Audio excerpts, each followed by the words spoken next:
Welcome into Arsenal Report and big update on Eberechi Eze today, one we've been waiting for a very long time to see if Arsenal are still interested. A lot of people believed that Eze had a lot to do with what happened with Ethan Nwaneri and if he was going to sign that new contract. And some of that was true. His future was linked to Ethan until a formal approach was made. With Eberechi Eze, we really shouldn't have overreacted too much. It didn't matter if Ethan re-signed, if he stayed. I mean, they always thought he would stay. And then Arteta and Arsenal met with Eze, reached personal agreement, and the board and Arteta fell in love with Eze. So that's where we stand as of right now. They have personal terms agreed. Eze wants to return to Arsenal. He would sign a 5-year deal immediately upon a payment of the release clause at Crystal Palace or a deal being struck there.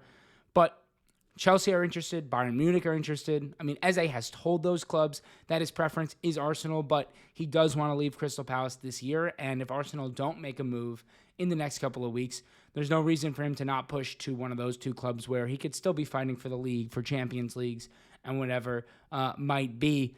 The big step for Arsenal will probably be sales in order to make this next signing. It appears that there is one signing left for Arsenal. It'll be someone who plays on that left wing. But keep in mind, in today's football, positions are just really a mindset. They're not necessarily a position, right? Like, we've spoken so much about Troard, Martinelli, where they thrive, where they don't. Eze, Ethan wants to play centrally. We want a touchline winger, all these things. Like, it's really a matter of profile. And the biggest issue for Eze is he's not truly a touchline winger. And so if he's going to play as a left winger but be a little bit more inverted, be a little bit more central, how does that work?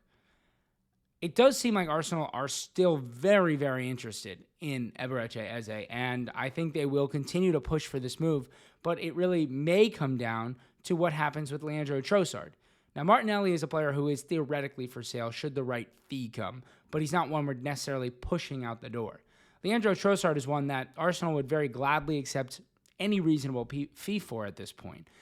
There was obviously that rumor of a move to Turkey, Fenerbahce, Galatasaray, a couple of clubs in Turkey that seemed to be interested, Besiktas, in Leandro Trossard. That didn't end up coming to fruition, but I wouldn't give up on that yet. Arsenal do want to sell the player. It'd be interesting to see if Bayern Munich come back in for the player, if there's any Premier League interest. He's the kind of player that I think would move in August, maybe post-preseason when he gets back. But he did find a new agency, which always kind of links towards either wanting a new contract or wanting to make a move. It does appear he wanted a new contract. Arsenal are not willing to offer him a new contract, so that means that the next best step is for him to find a move. And yes, Trossard is on preseason. He can play a little center forward, but with the Gyökeres deal not being done just yet, although today we did get an update that it is very close, although we've been told that already, 17-year-old Noose is the only other true striker on the Asian tour. This is a player who had 17 goals and 5 assists last year in academy football. He was spectacular in the under-18s. He was very strong in the UEFA Youth League. He got his feet under him at the under-21 level. He was given a large new contract for an academy player, one of the biggest contracts we give 17-year-olds in terms of length and salary. And Arsenal clearly think very highly of him. Now, is he going to start matches? Probably not. But I think he'll get a serious run out and a real opportunity to show Arsenal what he's about. And a lot of the fans who maybe haven't heard of him or watched him so much, this is a player who started most of his youth as a bit of a left wing and attacking mid kind of combination player. Hit a big growth spurt about 18 months ago when he started moving to center forward, especially since the academy was short on center forwards, and he's really thrived since moving there. Very instinctual finisher, as I mentioned. Really, really good at dropping deep. Really good for a striker at playing the ball forward, actually, which is not always something we see out of a striker, but a really nice added thing to have. Now, Andre Noose in the 3 matches in Asia, if he can get 70 to 90 minutes and play well, this is a player who, when January comes around, could potentially get himself a loan move. So a really big opportunity for Andre Noose. And finally, Zenchenko. Alexander Zenchenko, a player who we all expected to leave this summer fairly quickly. There was a lot of interest in him in January. Dortmund, Atletico Madrid, big clubs who are playing in the Champions League.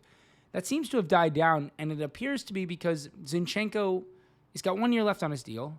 He would rather leave as a free agent. He's got family in London. He's got kids in London. He'd rather just not have to make this decision right now and get to choose where he goes next rather than be at the kind of whims of our club and potentially a buying club. Now, this is a big next step for Andrea Berta and Arsenal, is figuring out how to get rid of players and also getting a fee when they have a year or 2 years left on their contract. I'm not saying a massive fee, but Zenchenko is a very solid player. Technically, there aren't many better than him in the world. He's a great ball carrier, a great passer of breaking the lines.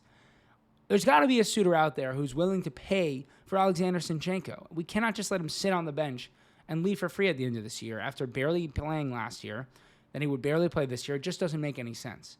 This is Berta's really big next step. Zenchenko, Sambi Lokonga, Fabio Vieira, Trossard or Martinelli.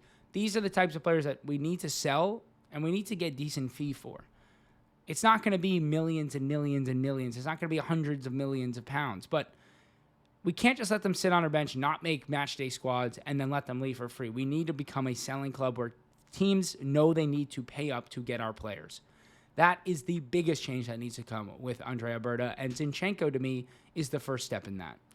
So thank you so much for watching Arsenal Report, daily videos about our transfer dealings, and of course, the preseason starts tomorrow, so we'll have a match to talk about as well. Very, very excited for that, and we'll talk to you then tomorrow.